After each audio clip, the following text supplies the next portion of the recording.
mommies, it's me again, LJ, and welcome to my channel. So on this video, I will be talking to you about the updates of my pregnancy at week 21.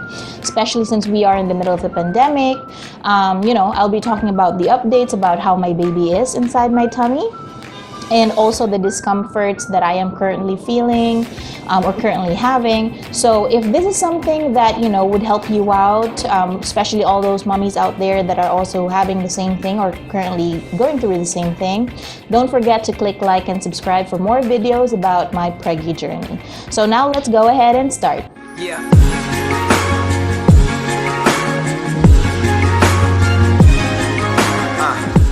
Okay, so currently, the size of my baby, according to the textbooks and according to the experts, is already the size of a regular banana. So if you think about it, hindi pa rin siya ganun kalaki, pero malaki na rin. Alam mo yun? Hindi ko alam kung paano siya i-picture out, but it's a regular size banana, and the weight of it is 13 or 12.7 ounces.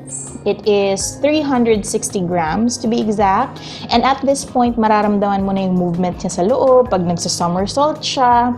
So most of the time, that's one of the reasons why I'm having a hard time sleeping because, malikot na siya sa loob ng tiyan ko. My own feelings or my symptoms, kung ano yung mga nararamdaman ko ngayon. And I do hope that, mommies, if you have other suggestions or other feelings that are going through right now, I would really appreciate you commenting also down below para at least alam ko din. Because as of this moment, we're not pregnant at a time na normal. So I am not able to do the same things that I was able to do before when I was pregnant with Primo. The only exercise that I usually have is like cleaning the house and taking care of my son. But I don't have the usual walk that I usually do before when I was pregnant with Primo.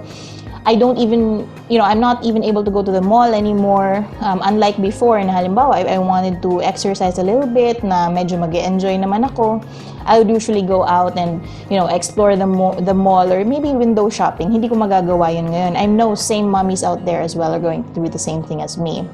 So, there are other symptoms though that are, parang normal as we go along this journey. At week 21, one of the problems that I'm currently having is going to be stretch marks.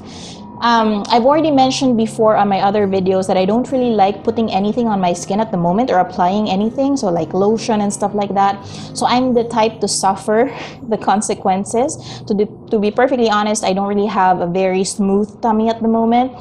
So that's one thing that I'm currently going through. Another thing is food cravings. The good thing, guys, is that right now, when I turned into my second pregnancy, nagbago yung food cravings ko. So before, I was craving for like oily stuff, yung mga hindi healthy. When I turned on my second trimester, doon ako nag-crave ng fruits, ng vegetables, yung mga healthy version na ng pagkain. So eventually, it's helping me out a little bit. But then again, it's kind of hard again kasi hindi tayo makapunta ng palengke para bumili ng fresh na mga pagkain. So it's another struggle that I'm also going through. Skin pigmentation is the third one. As for me, hindi skin pigmentation yung problema ko. I did not darken in the areas kung saan magda-dark ka usually.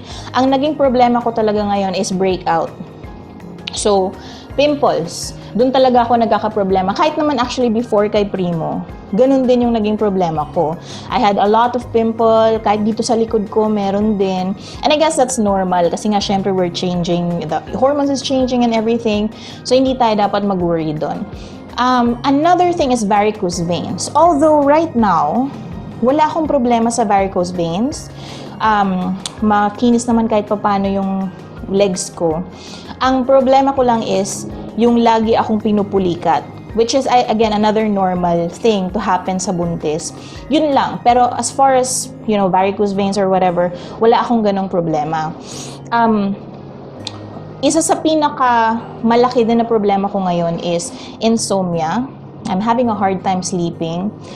I think, like what I've said earlier, I think it's also because my baby already developed a sleeping pattern. So usually gising siya kung kailan dapat tulog ako. Like for example, siguro mga 2 a.m. hanggang alas 4 ng madaling araw. dun siya nagsa-somersault sa tiyan ko. So, mahirap matulog kasi parang ang likot-likot-likot niya sa tiyan. So, paano ka makakatulog, di ba? So, I think that's one of the reasons why. But aside from that, I'm really having a hard time sleeping right now kasi minsan I'm having like shortness of breath. Pag nakahiga ako, I think like parang nauubusan ako ng hangin. So yung mga ganong symptoms, it makes it hard to really catch up on sleep. I'm also feeling, sorry guys, I have a little bit of a cheat sheet here just to make sure that, you know, ma-explain ko sa inyo lahat ng nararamdaman ko as of this time. So I also feel a little bit of soreness. Alam niyo yung sa gilid ng medyo X-rated, pero sa gilid ng singit ko, diba, your vagina and then sa gilid. Picture that out. Yun, may soreness akong nararamdaman doon, which is I think is normal. I also felt the same thing noon with Primo. But I find it hard kasi to move. Like for example, if I'm like lying down, tapos gagalaw ako, masakit siya. And pag tatayo ako mula sa pagkakahiga, masakit siya. So that's another thing that I'm also having a problem with at the moment. But I guess all of those are normal, guys. Don't feel bad about the things that you are feeling a little bit discomfort on or in, whatever. Kasi, just think about it, you are carrying a human being inside your tummy. So everything na ginagawa mo, it's because of that baby. Yung ini-imagine ko na lang is, sometime in the near months, mahawakan ko na siya and the discomfort is already going to disappear. Just like that. Alright? Tapos isa ulit. No! Alright, so for our last item, or for our last topic, I'm hoping that this would help other mothers out there who are going through insomnia as I did, or as I'm doing right now. Just a little bit of tips, or some tips para makatulog kayo kahit papano. Ako kasi ang ginagawa ko, since I'm not, I don't have the luxury of a nanny sa bahay. Hindi ako yung kagaya ng siguro iba na kung kailan ko gustong matulog, makakatulog ako. No, I don't have that luxury. Although nagagawa ko yan pag nandito yung asawa ko. Kasi siya yung bahala sa lahat. Pero pag nasa trabaho kasi siya, it's all up to me. I mean, I take care of Primo, I clean the house, and I do most of everything in the house. So wala akong ganong luxury. So ang ginagawa ko na lang is I develop a sleeping pattern. I will be honest, I don't really sleep really early.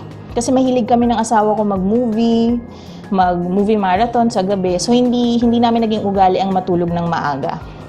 But I have developed a sleeping pattern. Now, this sleeping pattern, what I mean with that is, you sleep at a certain hour. Say for example, natutulog kami, sabihin natin 11, late na yon, or late or early, whatever. Basta 11 p.m., matutulog kami nun. And then usually we woke up at around 9 ng umaga. So yun yung naging sleeping pattern ko. Yun na yung usually oras ko ng pagtulog. And I get eventually asleep during that time. Yun na lang ginagawa ko kasi I can't sleep anytime I want anyway. So yun na lang, sleeping pattern. The next one is going to be stretching. I do a little bit of stretching. Malaki ako. So, actually, mas malaki ako ngayong nagbuntis ako sa pangalawa na to kaysa kay Primo. Kasi itong size ko na to, this was my size before when malapit na akong mga kay Primo. So, ngayon, 21 weeks pa lang yung tiyan ko. 5 months to be exact, malaki na ako. So I do stretching na lang. Ayoko kasing mapuwersa ng workout kasi ayokong duguin. Mahirap ma-ospital sa panahon ngayon. So, sinasakto ko na lang ang sarili ko sa stretching. A little bit of, yun nga, yung paglilinis ng bahay, a little bit of workout. Kasi pag nagsistretching ako, I realize na pag nagsistretching ako bago matulog, mas masarap yung tulog ko sa gabi. And that's a proven, guys. You can go ahead and try that out, mommies. Proven sa akin yun. So I do a little bit of stretching, muscles lang para mawala din yung mga back pain dito. And then yung mga puli-pulikat, 'di ba? Kasi nararanasan natin yan every day. So para lang mawala yung mga yon, I do stretching. And also drink a lot of water. Always stay hydrated. Ang ginagawa ko, meron akong sariling bote ng tubig sa ref na yung pang Coke. Anong size nga nun, mahal? 2 liter. 2 liters ng tubig. So yung 2 liters na yon, akin yun. For the whole day, akin yun. Uubusin ko yun, akin yun. So that's how I measure the intake of water that I get. Hanggang of course, sabihin na siguro ng OB ko that I'm over drinking, but for this time kasi, I think it's helping me out.